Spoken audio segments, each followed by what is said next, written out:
I am back today with a very impressive high-value firearm that I haven't shot yet and super glad to get out to the channel.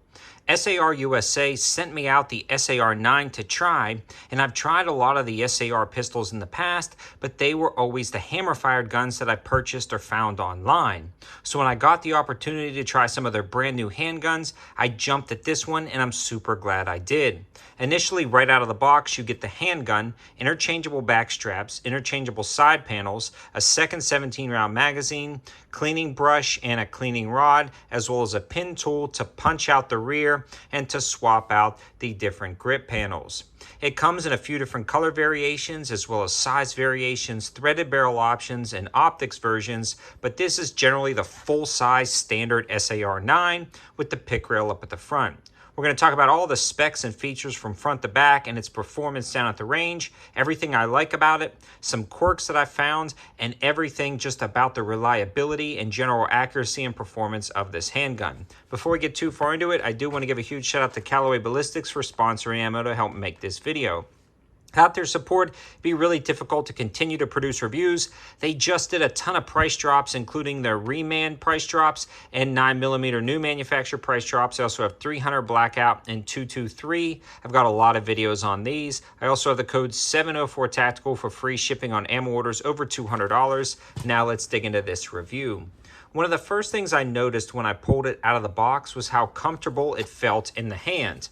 The other good thing about this handgun, again, is the fact that the side panels are actually independent of the rear back strap. The texturing is very nice, and with that interchangeability, it can conform to pretty much every hand style. I wear size large mechanics gloves, and when I pulled it out of the box, the current setup fit my hand good, so I didn't swap anything out, but it is fairly simple. The other cool thing about this handgun is the finger grooves in the front are not overly suggestive. They don't force you to place your fingers in exactly a certain position. They're more of kind of guides. The thumb and hand wrap around it very nicely, and your thumb slides into this groove cutout, or you can ride the safety, which we'll talk about in a little bit. It does have an undercut in the trigger guard, and it's a pretty dramatic undercut, allowing you to get a good high grip on the gun to mitigate recoil. And man, does this thing absorb the recoil. We'll talk about that in the function part of this review. The mag release actually interfaces very nicely with the handgun, and you don't have to break your grip to drop the mag, although it doesn't get in the way and you don't accidentally hit it. No matter which way you grip the gun, you're not going to accidentally knock the mag release, but again, it's one of the smoothest ones that I felt in its operation. They've done a really good job, and it's also very long, but again, still staying out of the way of the user while firing. One thing to note, it does have some slight chamfers or cuts in there. In case a round gets bound up, you can strip out the mag a little bit easier.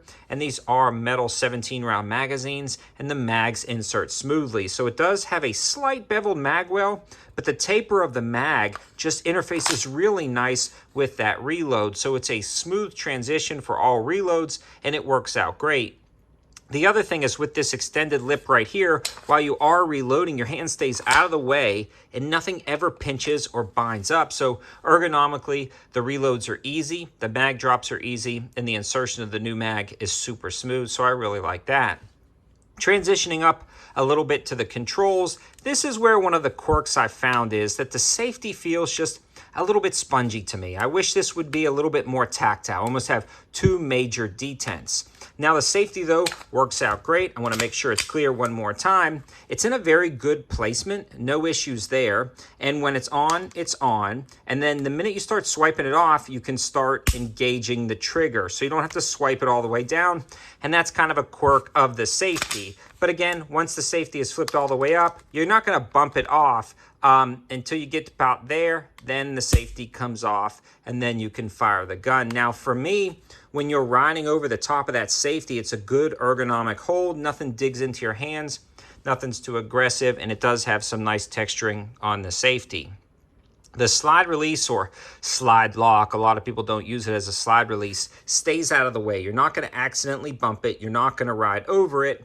But because it's a little bit far up, you do have to break your grip to drop that slide. So say you are doing a reload, you can break your grip just slightly, reach up there, and man, does it catch and drop smooth. So a very nice slide lock or a slide release, depending on how you want to use it.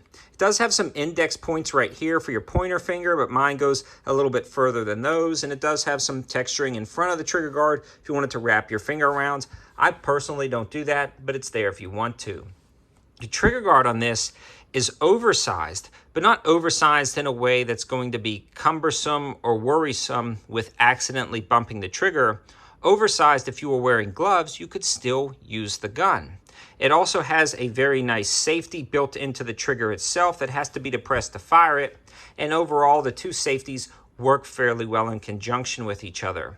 The slide has nice serrations in the rear. It's really easy to grab and rack the slide. It also has nice slide serrations in the front where you can do press checks and grab there. The sights are your basic 3-dot sight setup, and it does have anti-glare serrations on that rear plate. So everything about this gun is fairly ergonomic and comfortable.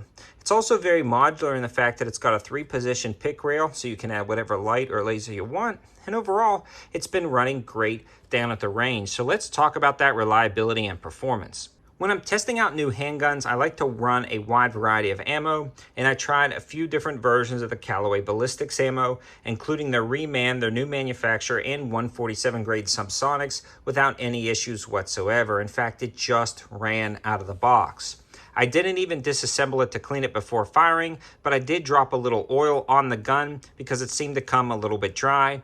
And once I dropped that oil on, I went straight to the range and didn't have a single malfunction. Right out of the box, this thing was insanely reliable and fun to shoot down at the range. It pointed naturally. The grip angle was good, the ergonomics were good, and because you can get such a high hold on the gun, it just sucked up the recoil. The recoil impulse was very minimal compared to other 9mm. If I had to put this side by side with like the gold standard, the Glock, the SAR has a lot less felt recoil than a standard Glock 17, which was really convenient for rapid shots and follow-up shots.